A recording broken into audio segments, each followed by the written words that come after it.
இந்த காலை வேலையில் ஜெபம் பண்ணீங்களா? குடும்பமா தேவ பிரசனத்துல ஜெபித்தீங்களா? உங்களுக்காகவும் ஜெபம் பண்ணீங்களா? மற்றவங்களுக்காக ஜெபம் பண்ணியிருக்கீங்களா? இல்ல உங்களுக்காக மட்டும் ஜெபம் பண்ணிக்கிட்டே வாழ்க்கையில இருக்கீங்களா? கொஞ்சம் சிந்திங்களேன். கொஞ்சம் சிந்திங்க. கர்த்தர் இன்னைக்கு உங்களை பார்த்து சொல்றார், என் மகனே, என் மகளே, நீங்க மற்றவர்களுக்காகவும் உங்க உற்றார் உறவினர்களுக்காகவும் பாரப்பட்டு ஜெபிங்க.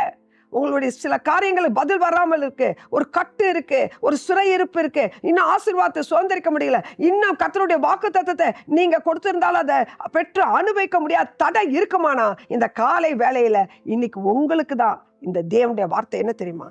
யோபு 42வது அதிகாரம் 10வது வசனம்.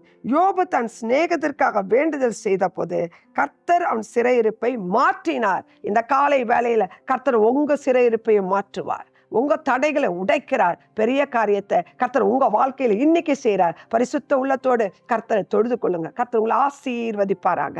ஆமென்.